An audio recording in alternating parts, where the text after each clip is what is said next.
On August 14, 1827, in the rice plantation surrounding Charleston, South Carolina, a plantation owner named Josiah Crane was found dead in his library. His skull was crushed so completely that physicians examining the body reported bone fragments embedded in the mahogany desk 6 feet away. The coroner's report, still preserved in Charleston County archives, described injuries consistent with compression by hands of extraordinary size and strength, exceeding normal human capacity. The only suspect was a woman who stood 6 feet and 8 inches tall, weighed over 240 pounds of solid muscle, and had vanished into the August night without a trace. For nearly 2 centuries, local historians have debated whether Sarah Drummond really existed or if she was merely a legend born from guilt and fear.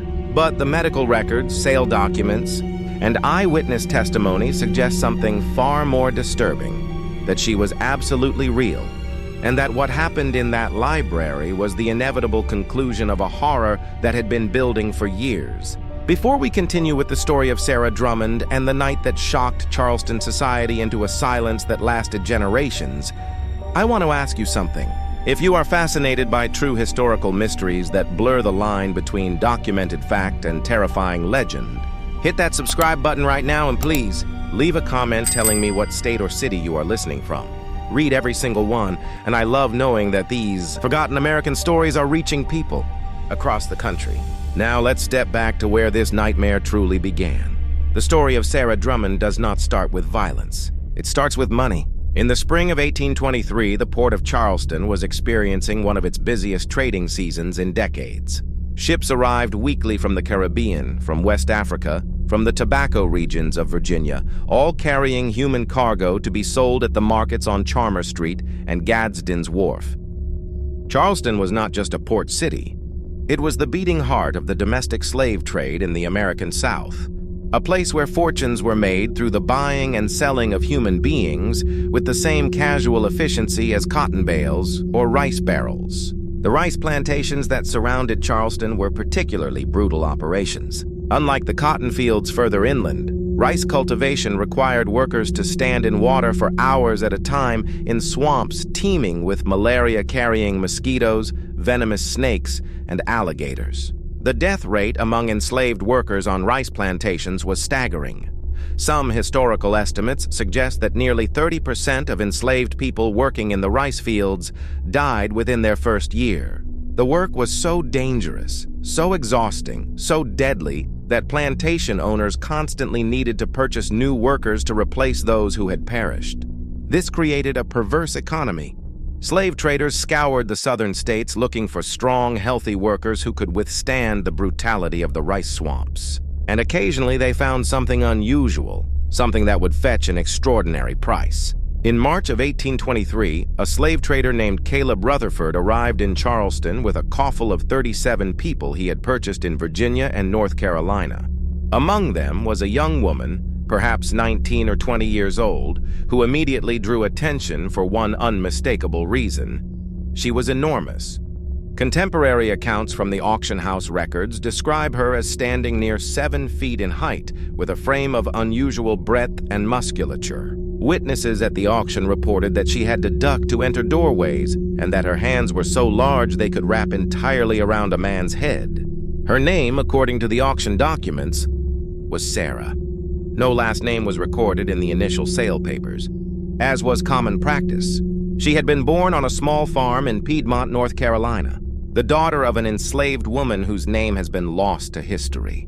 From the scattered records that survive, it appears Sarah suffered from a condition that modern medicine would recognize as pituitary gigantism, a rare disorder caused by excess growth hormone, typically due to a benign tumor on the pituitary gland. In the 1820s, however, no such medical understanding existed. To the people who saw her, Sarah was simply a freak of nature, a curiosity, and potentially a very valuable one. The auction took place on a humid Tuesday morning in late March. The auction house on Chalmers Street was packed with planters, merchants, and curious onlookers who had heard rumors about the giant woman. When Sarah was brought onto the platform, still shackled at the wrists and ankles, a murmur rippled through the crowd. She stood nearly a full head taller than the auctioneer, a portly man named James Vanderhorst. who had conducted thousands of these sales, but admitted later to friends that he had never seen anything quite like her. The bidding started at $400, an already substantial sum. Within minutes, it had climbed to $800, then $1,000. Planters shouted their offers, each trying to outbid the other, seeing in Sarah not just a worker, but a spectacle, someone who could draw visitors, someone who could be displayed. The winning bid came from a man standing near the back of the room. His name was Josiah Crane, and he paid $1,300 for Sarah Drummond. It was one of the highest prices ever recorded for a single enslaved person at a Charleston auction in that year. Crane was a rice planter who owned a mid-sized plantation called Marsh Bend, located about 18 miles southwest of Charleston, deep in the network of tidal swamps and meandering rivers that characterized the Low Country. He was 42 years old, a widower, and had a reputation, among other planters, as a man who ran his plantation with an iron fist and had no patience for what he called softness in managing enslaved workers. As Sarah was led away from the auction block, her wrists now bound with Crane's property mark burned into a leather collar around her neck, witnesses reported that she never made a sound. She did not cry. She did not resist. She simply stared straight ahead with dark, unreadable eyes, her massive frame moving with a strange, quiet grace despite the chains. No one at that auction could have known what they had just witnessed. They could not have known that they were watching the beginning of a story that would end in blood, mystery, and a legend that would haunt the Low Country for generations. But perhaps they should have suspected something, because according to the records, as Crane led Sarah to his wagon for the journey to Marsh Bend, one old woman in the crowd, a free black woman who sold flowers near the market, was heard to say, "That man just bought his own death." Marsh Bend Plantation was everything the Low Country was known for, and everything that made it a living hell for those forced to work there. Marsh Bend Plantation presented a stark contrast. A Georgian-style main house with white columns and a wide veranda overlooked rice fields leading to the Ashley River. Behind this structure were the outbuildings, the kitchen, the overseer's cottage, a barn, and a rice mill, alongside a row of 12 slave cabins made of rough timber with dirt floors and no windows. The functional heart of the plantation was the immense, hundreds of acres field system of rice paddies, intricately engineered with dikes, ditches, and floodgates to manage the tidal water essential for cultivation. When Sarah arrived in March 1823, she was immediately assigned to one of the dismal cabins, number 7, which she would share with 5 other women. In March 1823, Sarah was brought to Marsh Bend Plantation and housed in cabin number 7 with 5 other women, one of a dozen windowless, dirt-floored huts made of rough-hewn timber, a sharp contrast to the 2-story Georgian-style main house with its white columns and wide veranda overlooking the rice fields. The overseer, a nervous man named Porter Grimble, was visibly shocked by her stature, describing her in a letter as a creature of such unnatural dimensions, who was more like an ancient colossus than a woman. However, owner Josiah Crane hadn't paid $2,300 for Sarah just to work the expansive, intricately managed rice fields. He had a different plan. Within her first week at Marsh Bend, Crane began exhibiting Sarah to... He would invite neighboring planters, Charleston merchants, and even traveling gentlemen to Marsh Bend, specifically to see the giant woman he had acquired. Sarah would be brought to the main house, made to stand in the parlor or on the front veranda, and ordered to demonstrate her size and strength. Crane would have her lift heavy objects, barrels filled with rice, iron anvils, even full-grown pigs. He would stand next to her so visitors could see the dramatic difference in their heights. He would have her extend her hands so men could place their own hands inside hers and marvel at the difference. A diary entry from a Charleston physician named Dr. Edmund Porcher, who visited Marsh Bend in May of 1823, provides a chilling glimpse into these exhibitions. Dr. Porcher wrote, "Mr. Crane has acquired a female specimen of most extraordinary proportions. She stands at least 6.5 feet in height, perhaps more, with hands and feet of such dimension that I could scarcely credit my own measurements. Her strength appears commensurate with her size, I observed her lift a barrel of rice weighing no less than 300 pounds with apparent ease. Mr. Crane informs me he has received numerous offers to purchase her, but he declines, as she has become quite the attraction in our county.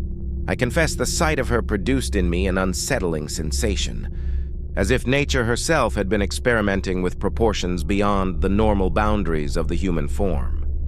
For Sarah, these exhibitions were only the beginning of her suffering at Marsh Bend. When she was not being displayed for Crane's guests, she was put to work in the rice fields under conditions that would have broken most people within months.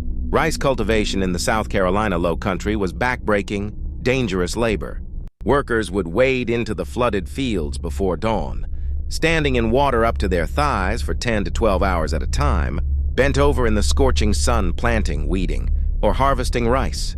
The water was brackish, filled with leeches and water moccasins. The air hummed with clouds of mosquitoes. The heat was suffocating, made worse by the humidity rising from the swamps. Sarah's extraordinary size made her both an asset and a target. She could carry loads that would require 2 or 3 normal workers. She could operate the heavy wooden pestles used to thresh rice with a speed and power that astounded even the overseer. But her visibility also made her vulnerable.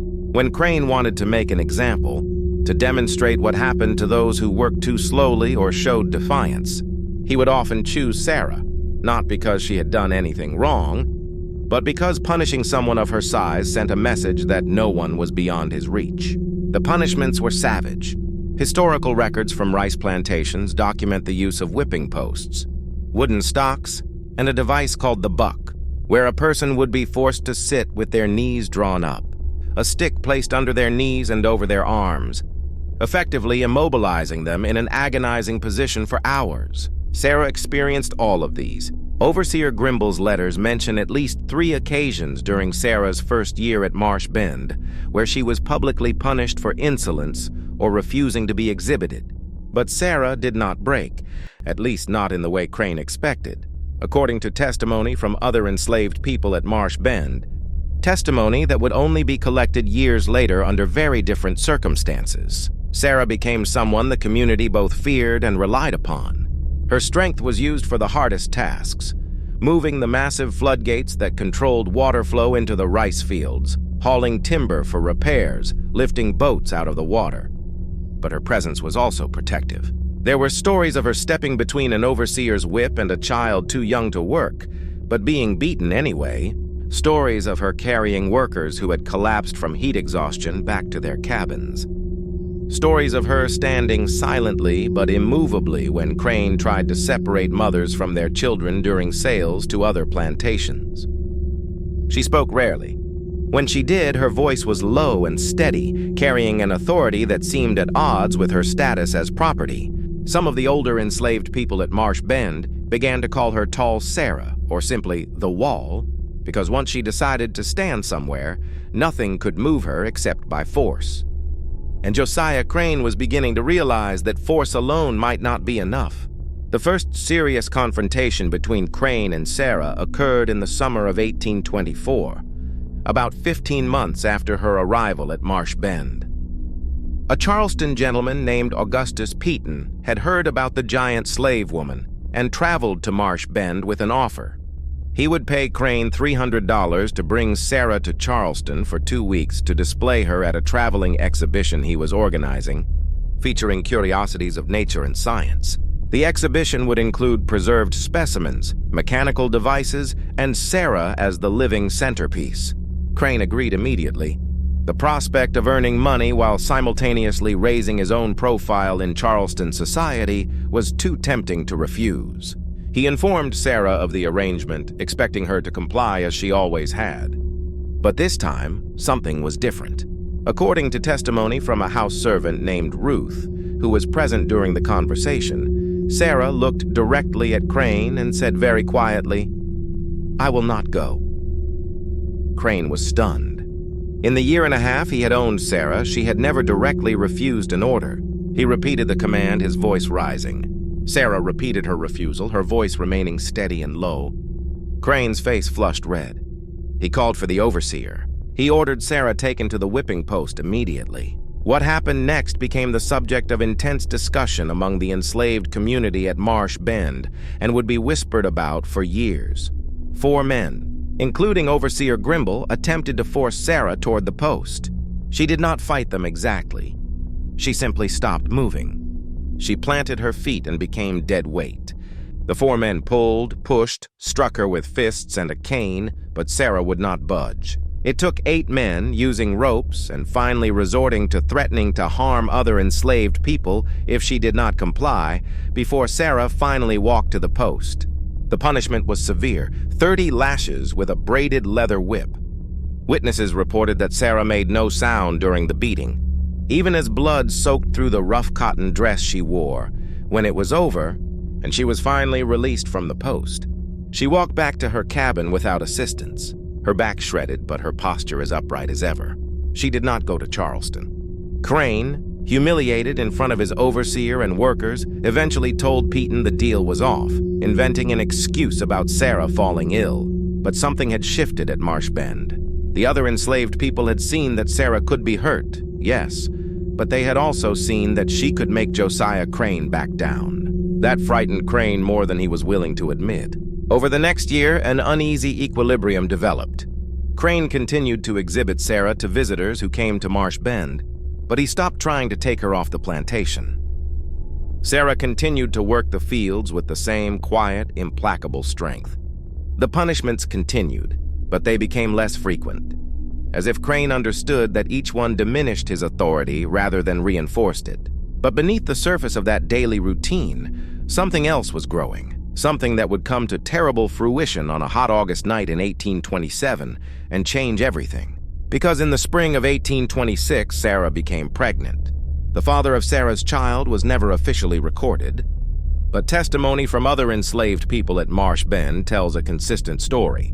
His name was Marcus, a man about 30 years old who worked as a carpenter on the plantation, skilled in the intricate woodwork required to maintain the rice mills and floodgate systems. Marcus had arrived at Marsh Bend 2 years before Sarah, purchased from an estate sale in Georgetown. He was known as a quiet, thoughtful man who could fix almost anything and who had lost his own wife and daughter when they were sold away from him years earlier. Marcus and Sarah's relationship was, by all accounts, born from mutual respect rather than passion. In a world where so much was taken from them, where their bodies and labor were owned by someone else, they found in each other something resembling partnership. They would sit together in the evenings after the work was done, speaking quietly outside the cabins. Marcus would tell Sarah about the places he had been, the things he had built. Sarah, who had been moved so many times in her young life that she barely remembered her own mother's face, would listen. When Sarah discovered she was pregnant in early 1826, the news spread quickly through the slave quarters. Pregnancy on a plantation was always complicated, representing both hope and fresh horror. A child meant continuity, family, the possibility of something beyond the endless grind of labor. But it also meant vulnerability. It meant another life that could be threatened, sold, used as leverage. And on a plantation owned by someone like Josiah Crane, it meant danger. Sarah's pregnancy was difficult from the beginning. Her size, the very thing that had made her valuable to Crane, made carrying a child physically challenging. She continued working in the fields through her first months of pregnancy, as all enslaved women were expected to do. But the other women at Marsh Bend noticed that she moved more slowly, that she would sometimes pause and press her hand to her lower back, her face showing a rare flicker of pain. Crane noticed too, but for different reasons. A pregnant slave woman meant, in his calculation, another piece of property, another person he could own, sell, or use. He began talking openly about the child, telling visitors that he expected the infant to be of unusual size, given the mother's extraordinary dimensions, and speculating about what price such a child might fetch when old enough to sell. These comments, overheard by the house servants and relayed back to the quarters, filled Sarah with a cold dread that she had never felt before. She had endured beatings, humiliation, exhaustion, hunger. But the thought of her child being treated as Crane had treated her, exhibited like an animal, punished for entertainment, perhaps eventually sold away, was something different, something unbearable. Marcus noticed the change in Sarah. She became even more silent than usual, her face hard, her eyes distant. At night, she would sit outside the cabin with her hands on her belly, staring toward the main house with an expression that frightened even those who knew her well. In November of 1826, Sarah was ordered to stop field work and was assigned lighter tasks around the plantation, shelling rice, mending, working in the kitchen garden. Her belly had grown enormous, and it became difficult for her to move with her usual ease. But even in this diminished state, she remained an imposing presence. The kitchen workers reported that when Sarah stood in the doorway of the kitchen building, she blocked out the sunlight entirely. The birth came in late January of 1827, during one of the coldest nights of the winter. Sarah went into labor just after midnight, attended by 2 older enslaved women who served as midwives for the plantation community, a woman named Hester and another named Dina. The labor was long and extremely difficult. Sarah, who had never cried out during beatings, screamed that night. The sound carried across the frozen fields and reached the main house, where Crane was awoken by the noise. According to his own later testimony, he lit a lantern and walked to the slave quarters, standing outside cabin 7 and listening to the sounds within. Just before dawn, the baby was born, a boy. He was large for a newborn, nearly 11 lbs, but otherwise appeared healthy and normal. When the baby cried, Hester would later testify, Sarah wept for the first time anyone at Marsh Bend had ever seen. She held her son against her chest, examining his tiny hands, his face, whispering words no one else could hear. Marcus was allowed into the cabin shortly after the birth. He stood beside Sarah, looking down at the child, and those who were present reported that something passed between them in that moment, some unspoken understanding or decision. Sarah named her son Jacob. It was a biblical name common among enslaved people, carrying connotations of struggle and survival. For a few brief weeks, despite everything, there was something like happiness in cabin 7. Sarah would nurse Jacob, hold him for hours, sing to him in a low voice that sounded like distant thunder. Marcus would carve small toys for the baby, tiny wooden animals that he would place in the cradle he had built. But Josiah Crane was watching and waiting. By the summer of 1827, Jacob was 6 months old. He was growing quickly, already larger than most babies his age, and had begun to smile and reach for things with chubby hands. Sarah had returned to work, but lighter work than before, mostly around the plantation buildings. She kept Jacob with her whenever possible, carrying him on her hip or back while she worked, never letting him out of her sight for long. Marcus had built a better cabin for them, using scrap wood and his skills to improve the structure, adding a real door with a latch and a small window with shutters. It was still a slave cabin, still barely adequate shelter, but it was theirs. And inside those rough walls, they tried to build something resembling a family. But in Charleston, Josiah Crane's finances were deteriorating. The rice market had been unstable for several years, and Crane had made some disastrous investments in a shipping venture that collapsed. He owed money to multiple creditors, and they were becoming insistent. By July of 1827, Crane was facing the real possibility of losing Marsh Bend entirely if he could not raise capital quickly. The solution, in his mind, was simple: sell some of his enslaved workers. He could sell 5 or 6 people and clear enough debt to stabilize his position. The question was which ones to sell. On a humid Tuesday afternoon in early August, a slave trader named Nathaniel Gadsden arrived at Marsh Bend. Gadsden was well known in the Charleston market, a man who specialized in purchasing enslaved people from financially troubled planters and then reselling them at auction or to plantation owners further south in Georgia and Florida. He had a reputation for driving hard bargains and for not caring where families ended up after he purchased them.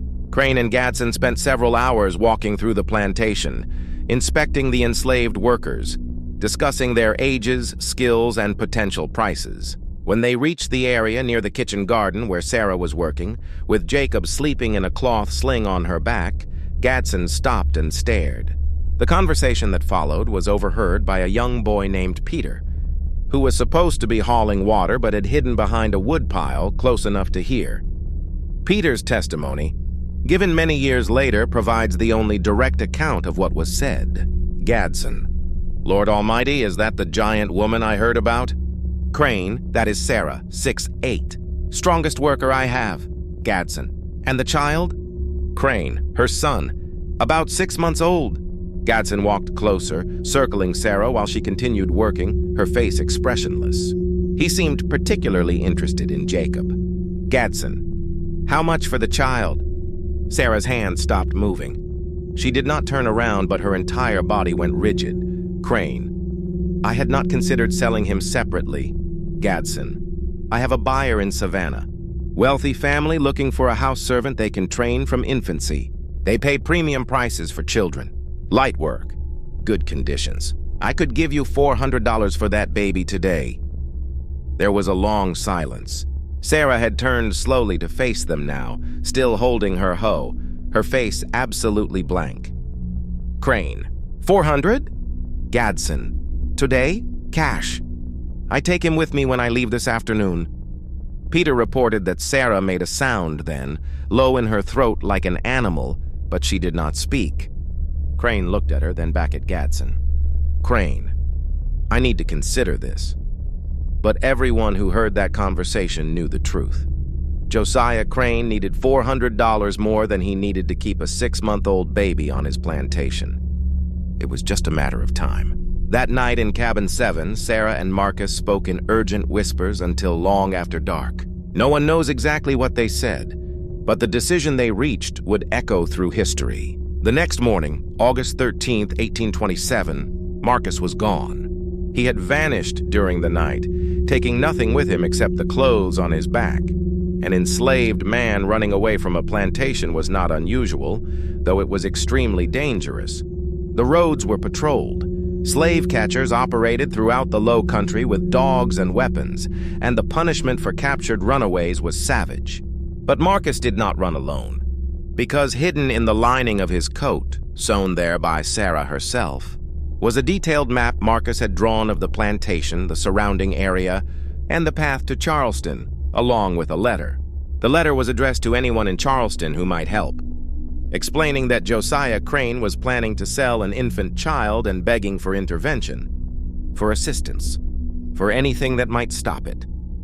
It was a desperate plan, almost certainly doomed to fail, but it was the only plan they had. Crane was informed of Marcus's disappearance just after dawn. His reaction was explosive. He ordered Overseer Grimble to organize a search party immediately, to contact the slave patrol, to send riders to Charleston to watch the roads. The plantation was in chaos all morning as men on horseback spread out through the surrounding swamps and fields, searching for any sign of Marcus. They found him just after noon, about 8 miles from Marsh Bend, trying to cross a creek. The slave patrol had dogs, and Marcus had left a trail through the soft mud near the water. They brought him back to Marsh Bend, bound with ropes, bleeding from dog bites on his arms and legs, but still alive. What happened next became the subject of testimony in multiple legal proceedings over the following months, though the accounts varied depending on who was speaking and when. Crane ordered Marcus taken to the whipping post immediately. He announced that he would personally administer the punishment, and that it would be severe enough to serve as a warning to anyone else who might consider running. The entire enslaved community was forced to gather and watch. Sarah was made to stand at the front, holding Jacob. The punishment was brutal, even by the standards of that time and place. 50 lashes delivered with a heavy leather whip. Marcus was tied to the post, his shirt torn away. Crane swung the whip himself, putting his full strength into each stroke. Blood appeared on Marcus's back after the 5th lash. After the 10th, his skin was torn open in multiple places. After the 20th, he had stopped screaming and hung limp against the ropes. Sarah watched all of it, her face like carved stone. Her arms wrapped around Jacob, who was crying now, frightened by the sounds and the atmosphere of violence. Witnesses reported that Sarah's eyes never left Marcus's face, and that Marcus, in the brief moments when he was conscious, looked only at her. When it was over, Marcus was cut down and dragged to his cabin, barely conscious. Crane turned to address the assembled crowd, his own face flushed and sweating, blood flecks on his shirt. He announced that anyone who helped a runaway, anyone who even knew about a planned escape and did not report it, would receive the same punishment. Then he dismissed everyone back to work, everyone except Sarah. Crane approached her, standing close enough that she had to look down at him. He was a man of average height, and next to Sarah, he looked almost childlike, but his voice was hard and cold. "Tomorrow morning," he said, "Mr. Gadsden returns and he will take your son. You will not resist. You will hand the child over quietly. If you cause any trouble, if you make any scene, I will have Marcus beaten again, and this time, he will not survive it. Do you understand me?" Sarah said nothing. She simply stared down at Crane with those dark, unreadable eyes. After a long moment, Crane turned and walked back to the main house. That night, the plantation was unnaturally quiet. Even the normal sounds of the swamp seemed muted, as if the world itself was holding its breath. In cabin 7, Sarah sat on the floor, holding Jacob, rocking him slowly while he slept. In another cabin, Marcus lay on his stomach, his shredded back treated with grease and herbs by the other enslaved people, drifting in and out of consciousness. And in the main house, Josiah Crane sat in his library going over his account books, calculating how the $400 from selling Jacob would ease his immediate financial pressures. He drank brandy and occasionally looked out the window toward the slave quarters, his face troubled, despite his certainty that he had made the right decision. None of them knew that the next night would end in blood, mystery, and a legend that would never truly be solved. August 14th, 1827, dawned hot and oppressively humid, the kind of low-country summer day where the air feels thick enough to choke on. The sun rose blood red over the rice fields, filtered through the haze of moisture rising from the swamps. Later, people would remember that detail, as if nature itself had been warning them of what was to come. Sarah rose before dawn, as she always did. She nursed Jacob, changed him, dressed him in the cleanest clothes she had, a small cotton gown she had sewn herself. She held him close and whispered to him for a long time, words no one else heard. Then she carefully placed him in the wooden cradle Marcus had made, and she went to work. All morning, Sarah worked in the kitchen garden with a kind of mechanical efficiency. The other women working near her reported that she spoke to no one, acknowledged no one, simply moved through her tasks with her face expressionless and her movements precise. Several people tried to speak to her, to offer sympathy or support, but she did not respond. It was as if she had retreated somewhere deep inside herself, somewhere no one could reach. Around mid-morning, Nathaniel Gadsden arrived at Marsh Bend in a wagon driven by his assistant, a young man whose name is not recorded. Gadsden went directly to the main house and was shown into Crane's library, where the two men finalized their transaction. $400 in cash exchanged for ownership papers hastily written up for an infant named Jacob. Age 6 months, property of Josiah Crane, now sold to Nathaniel Gadsden. At noon, Crane sent word that Sarah should bring the child to the main house. The message was delivered by a house servant named Ruth, who had the unenviable task of walking to the kitchen garden and telling Sarah that it was time to give up her son. Sarah's reaction was unexpected. She simply nodded. She put down her hoe, wiped her hands on her dress, and walked calmly to cabin 7. She emerged a few minutes later carrying Jacob, who was awake and looking around with curious eyes. She walked toward the main house without hurrying, without hesitating, her face still showing no emotion at all. The other enslaved people watched her go, many of them weeping. Some expected her to run, to fight, to do something. But Sarah just walked steadily across the yard, up the steps of the main house, and disappeared inside. What happened in the next 15 minutes comes from multiple testimonies, primarily from Ruth, who was present in the house, and from Overseer Grimble, who was called inside during the exchange. Sarah entered the library where Crane and Gadsden were waiting. She stood just inside the doorway, holding Jacob against her chest. Crane gestured for her to approach. She took 3 steps forward and stopped. The men waited for her to come closer, but she did not move. After an uncomfortable silence, Crane spoke. "Sarah, give the child to Mr. Gadsden." Sarah looked at Gadsden, then at Crane. In a voice so quiet they had to strain to hear, she said, "Please."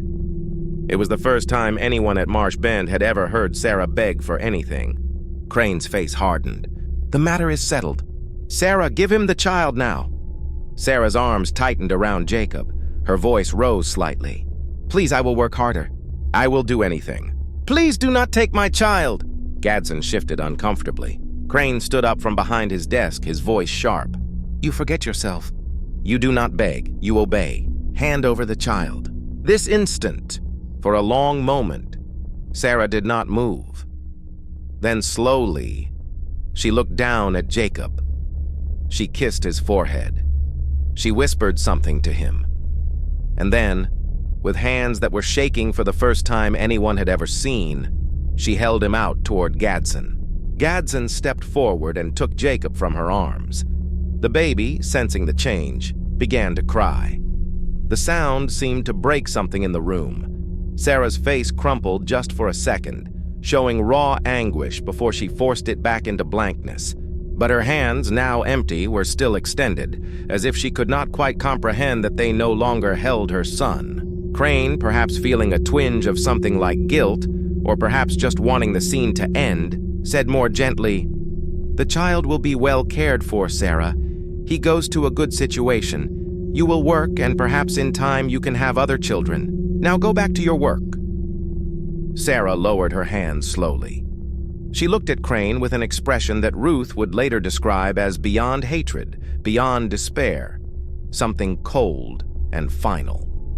Then she turned and walked out of the library, out of the main house, and back toward the slave quarters. Gadsden left Marsh Bend shortly after noon with Jacob wrapped in a blanket in the wagon, crying for his mother. Sarah was seen standing near Cabin 7, watching the wagon roll down the long driveway toward the main road. She stood there without moving for nearly an hour after the wagon had disappeared from sight. The afternoon passed in a strange, tense atmosphere. Everyone at Marsh Bend knew something terrible had occurred, but the routines of plantation life continued regardless. The work had to be done. The rice would not harvest itself. So people returned to the fields, to their tasks, moving mechanically through the motions while their minds were elsewhere. Sarah returned to work as well, but something had changed. Several people later testified that her movement seemed different, more deliberate, almost ritualistic. She worked steadily through the afternoon, refusing food when it was offered, speaking to no one. As the sun began to set, painting the sky in deep oranges and purples, she finally stopped working. She walked to the cabin where Marcus lay, recovering from his beating. She entered without knocking and sat beside his pallet. Marcus was awake, his face drawn with pain, but his eyes alert. According to testimony from others in the cabin who pretended to sleep but listened, Sarah and Marcus spoke in low voices for nearly an hour. The exact words were never recorded, but the tone was described as final, as if they were saying goodbye. At one point, Marcus reached out and took Sarah's hand in his, and they sat like that in silence for a long time.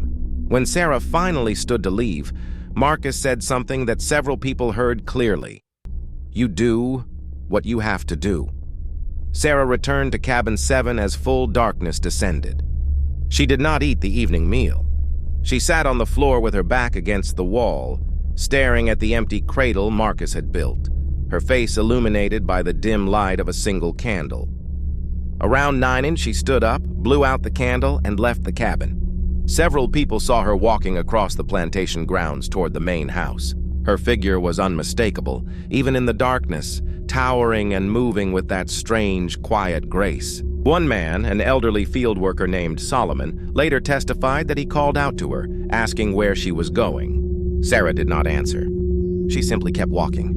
At approximately 9:30, according to the clock that would later be found stopped at that exact time in Josiah Crane's library, Sarah Drummond entered the main house through the kitchen door.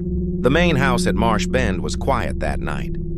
Crane had dismissed most of the house servants earlier than usual, keeping only Ruth and one other servant, an older man named Isaac, who served as butler. Crane himself was in his library, the same room where he had taken Jacob from Sarah's arms just 9 hours earlier. He was working on his account books, occasionally sipping from a glass of brandy, reviewing the entries that now included $400 from the sale. Ruth was upstairs in one of the bedrooms, turning down the bed and preparing the room for the night. Isaac was in the kitchen building, which was separate from the main house, as was common in plantation architecture, finishing the cleaning from the evening meal. Neither of them saw Sarah enter through the kitchen door and move through the darkened house toward the library. What happened in the next several minutes has been reconstructed from physical evidence, from the testimonies of those who arrived shortly after, and from one crucial witness, Ruth, who heard sounds from downstairs and came to investigate. According to Ruth's testimony, given 3 days later to the Charleston magistrate, she heard Crane's voice first, raised in anger but not quite shouting. She could not make out the words, but the tone was unmistakable. Then she heard another voice, much lower, which she recognized immediately as Sarah's. Ruth started down the stairs, moving quietly, uncertain whether she should intervene or not. As she reached the bottom of the stairs, she heard Crane shout, "How dare you enter this house? Get out immediately, or I will have you whipped until you cannot stand." Sarah's response was too quiet for Ruth to hear clearly, but it caused Crane to shout again, "The child is sold. The matter is finished. You have no rights here. You own nothing, not even yourself." There was a sound then that Ruth described as furniture scraping, as if a chair had been pushed back suddenly. Then Crane's voice again, but different now, higher, frightened. "Stay back. Do not come closer. I am warning you." Ruth, terrified but compelled by some instinct she could not name, moved to where she could see through the partially open library door. What she saw, she would later say, would stay with her for the rest of her life. Sarah stood in the center of the library, her head nearly touching the ceiling. Crane had backed up against his desk, his face pale, one hand reaching behind him as if searching for something. The lamp on the desk cast wild shadows, making Sarah's figure seem even larger, almost inhuman in its proportions. "I want my son back," Sarah said. Her voice was perfectly calm, perfectly steady. "Impossible," Crane said. "He is sold. The law supports me. You are my property, and that child was my property, and I had every right to... I want my son back." Crane's hand found what he was searching for, a pistol he kept in the desk drawer. He pulled it out and pointed it at Sarah with a shaking hand. "I will shoot you if you take another step. I swear before God I will shoot you where you stand." Sarah looked at the pistol. Then she took a step forward. "Stop!" Crane's voice cracked. "I will do it, I will!" Sarah took another step. She was close enough now that she could have reached out and touched him. Crane pulled the trigger. The sound of the gunshot was deafening in the enclosed space. Ruth screamed. But when the smoke cleared, Sarah was still standing.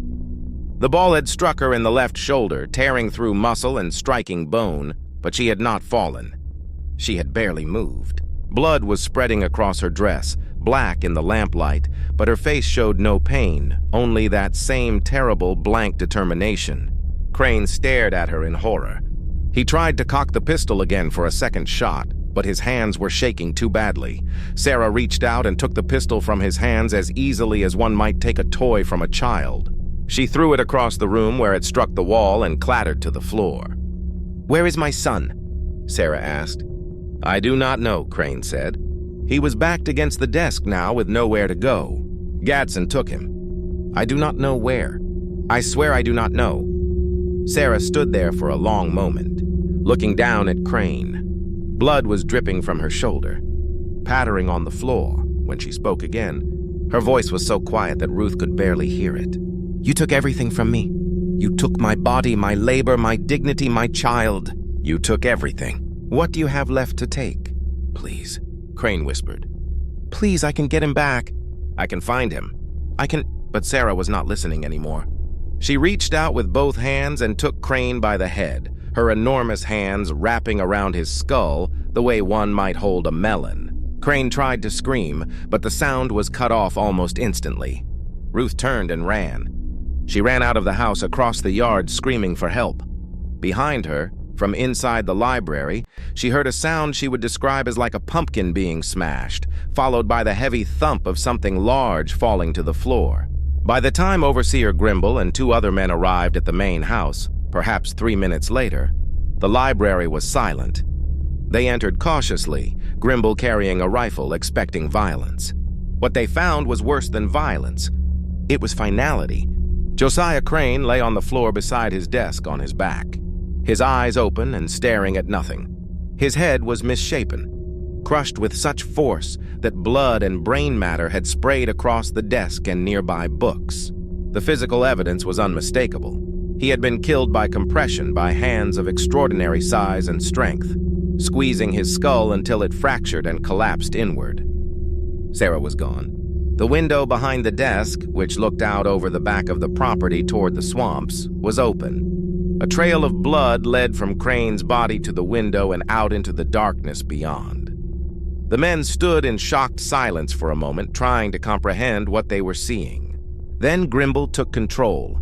He sent one man to ride to Charleston immediately to alert the authorities. He sent another to gather all the enslaved men to form a search party. He posted guards at the main house to preserve the scene. But even as he gave these orders, Grimble knew in his heart that they would not find Sarah Drummond. The swamps around Marsh Bend were vast, dark, and treacherous. A person who knew them well could disappear into that wilderness and never be found. And Sarah had just killed a white plantation owner in front of a witness. She had nothing left to lose. The search began within the hour, but it was chaotic and disorganized. Men with torches and dogs spread out into the swamps, calling out, crashing through the underbrush. They found the blood trail easily enough, droplets leading away from the house into the rice fields and then toward the tree line. But at the edge of the swamp, the trail disappeared. The ground was too wet, too tangled with vegetation, and in the darkness it was impossible to track anything with certainty. They searched all night and found nothing. No body, no clothing, no sign that Sarah had been there at all, except for that blood trail that ended at the swamp's edge like a line drawn in the sand. As dawn broke on August 15th, the searchers returned to Marsh Bend, exhausted and empty-handed. Just when we thought the horror at Marsh Bend had reached its conclusion, the investigation revealed something that would haunt Charleston society for generations.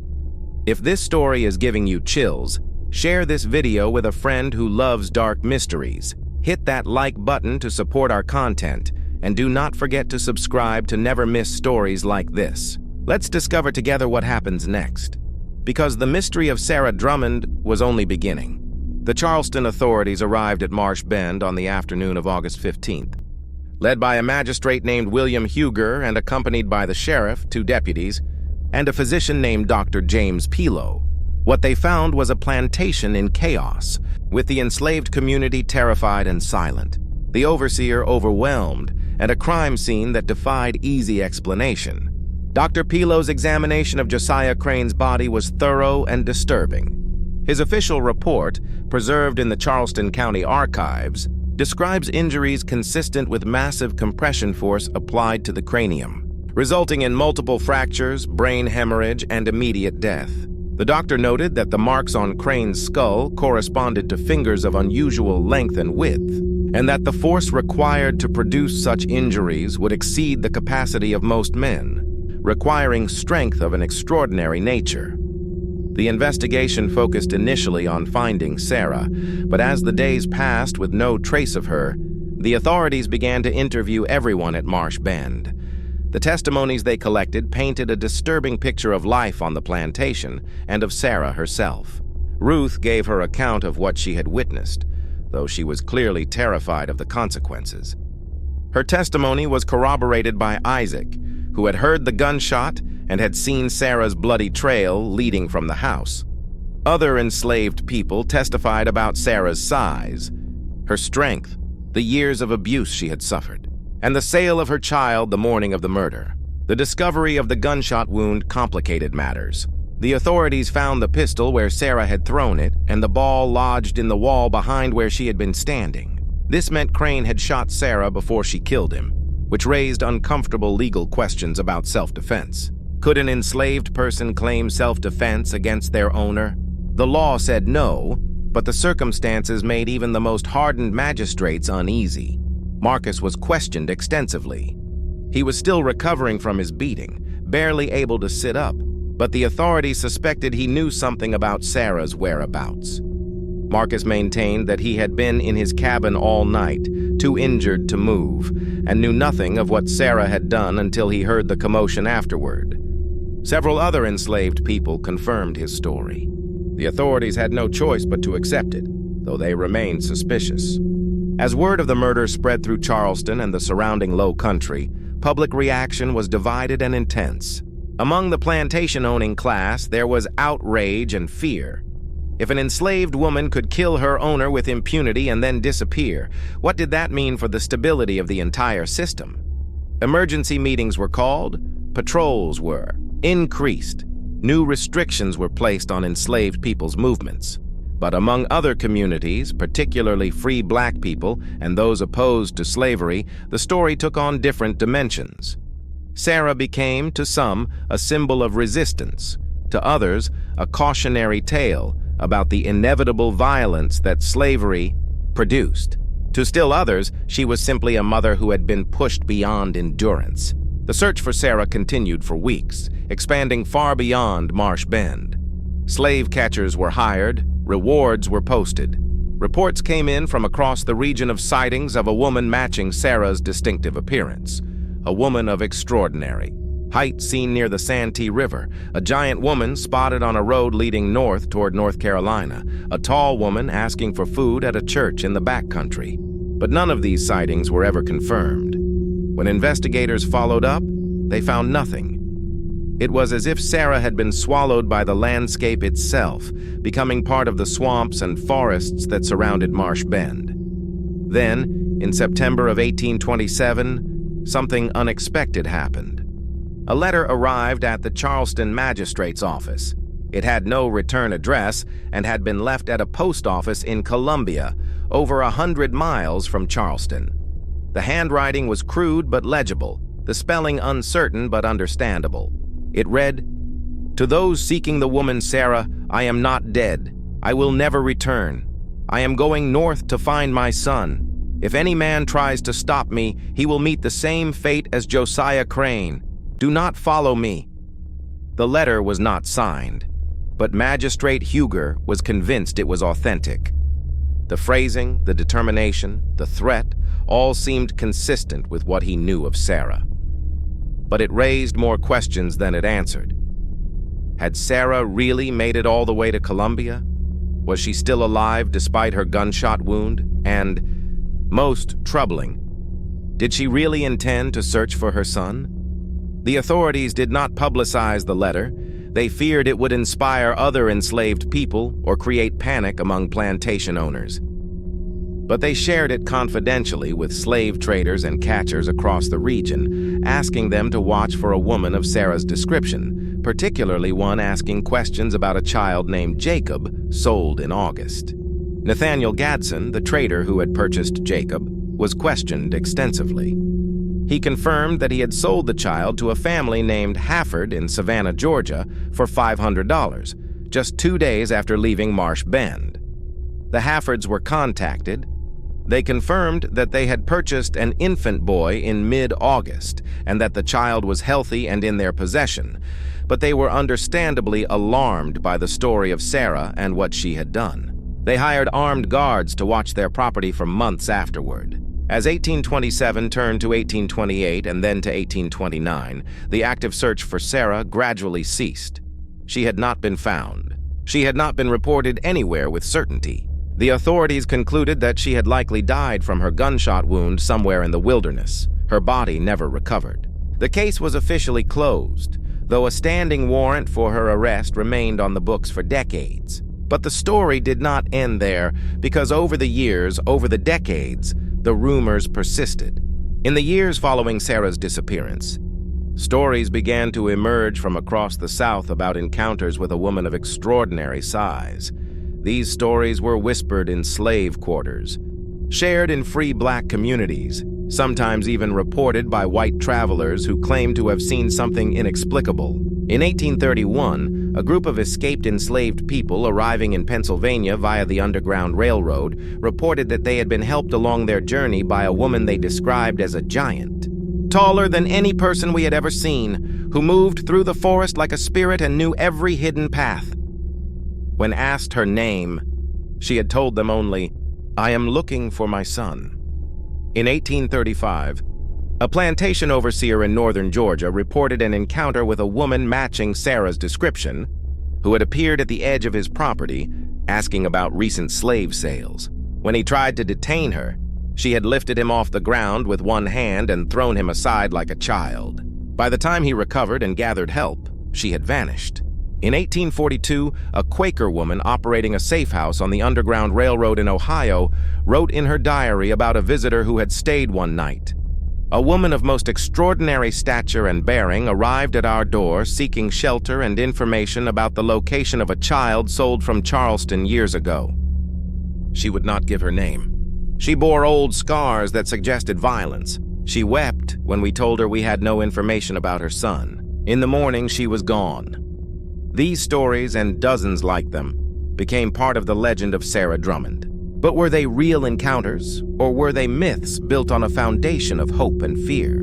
The historical record provides no definitive answers. What is documented is that in the decades following 1827, several plantations in South Carolina and Georgia reported thefts of food, clothing, and medicine, with witnesses describing the thief as a woman of unusual height. Some plantation owners became convinced that Sarah was living in the swamps and forests, surviving on stolen goods and perhaps helping other runaways escape to freedom. One particularly detailed account comes from a diary kept by a plantation owner named Samuel Gillard, whose property bordered the Francis Marion National Forest in South Carolina. In an entry from 1838, Gillard wrote, "My overseer swears he saw the giant woman that killed Josiah Crane all those years ago.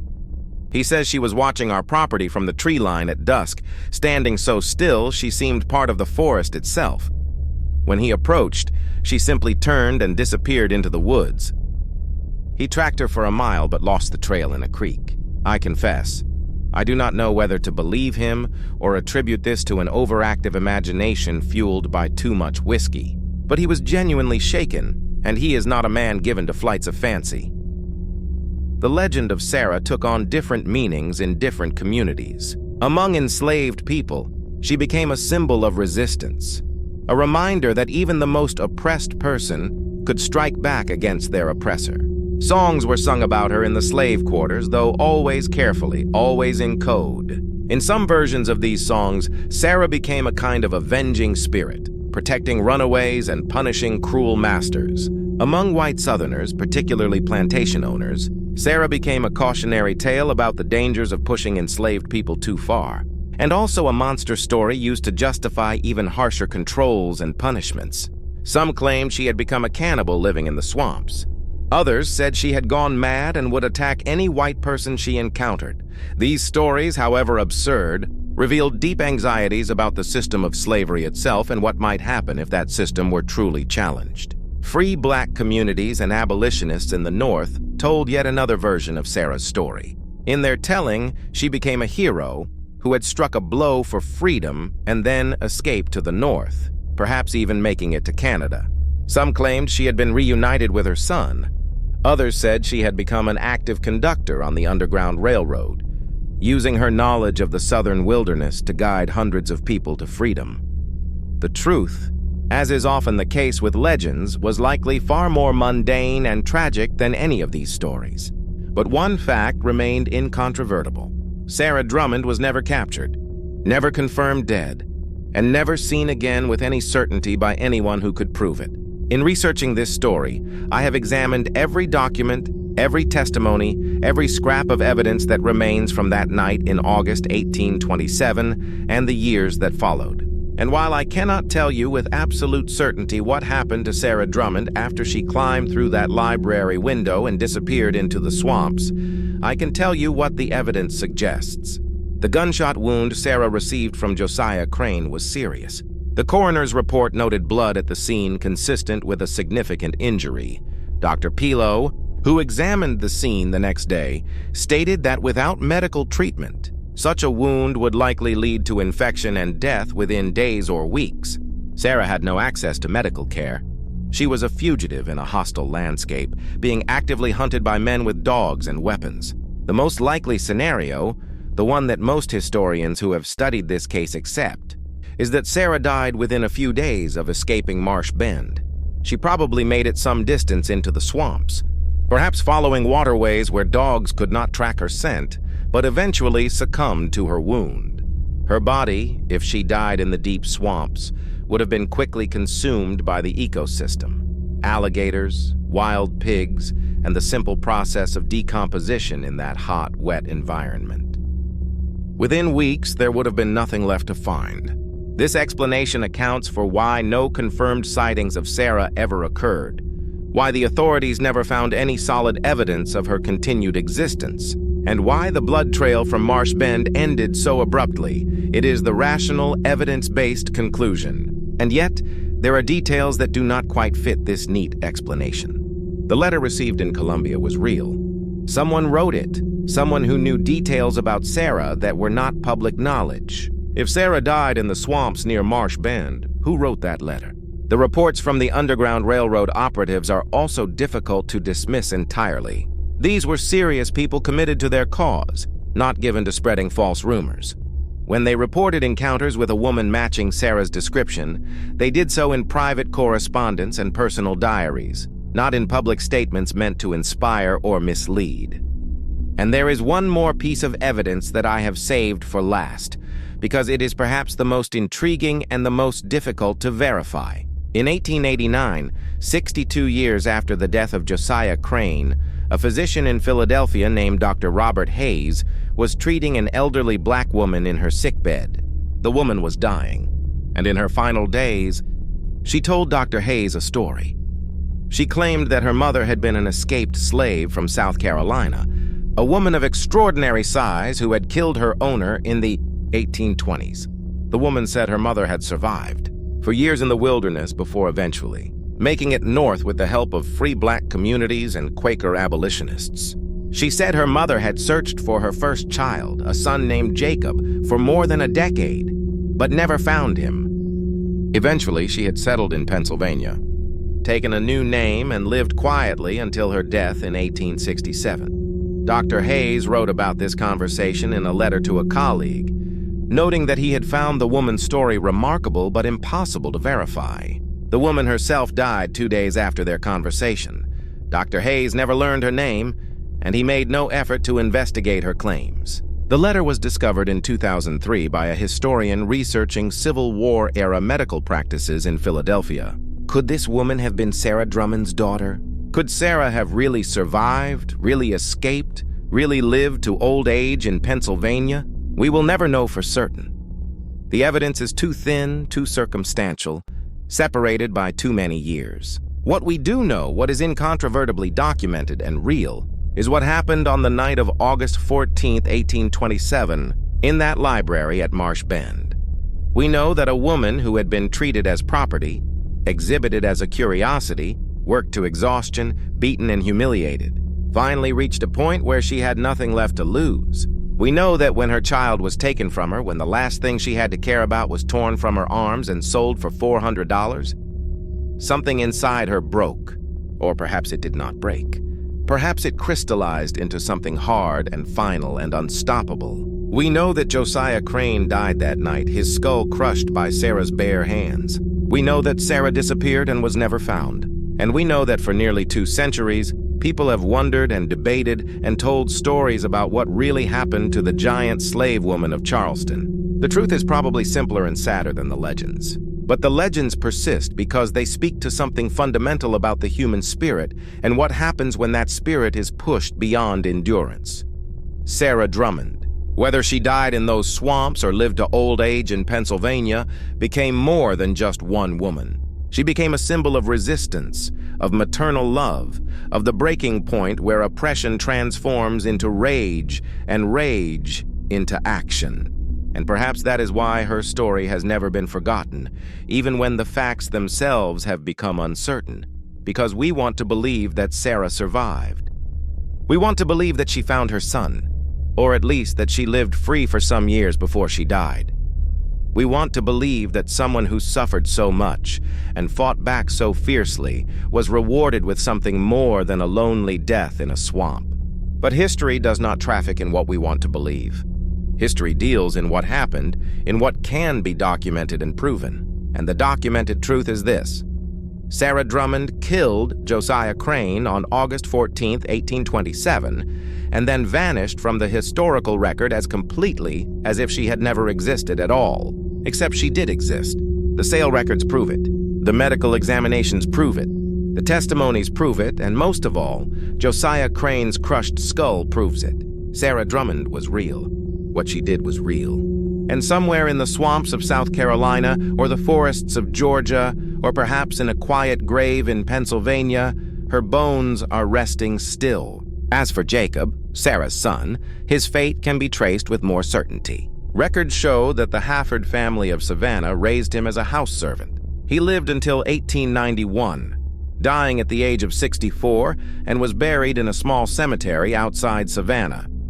In his later years, after emancipation, Jacob worked as a carpenter and had his own family. According to interviews conducted with his descendants in the 1930s as part of the Federal Writers Project, Jacob knew the story of his mother and what she had done. He told his children that he carried with him always a small wooden toy, carved in the shape of a horse, that had been made by his father Marcus before he was sold away from Marsh Bend. He named his first daughter Sarah. This mystery shows us that even in the darkest periods of American history, there were individuals who refused to accept their dehumanization, who fought back against impossible odds, and who became legends precisely because they dared to resist. What do you think of this story? Do you believe Sarah survived and made it north? Or did she die in those swamps near Charleston? Do you think the physician's account from 1889 was real or just another legend built on hope? Leave your comment below. If you enjoyed this tale and want more horror stories rooted in real American history, subscribe, hit the notification bell, and share with someone who loves mysteries that blur the line between documented fact and enduring legend. See you in the next video.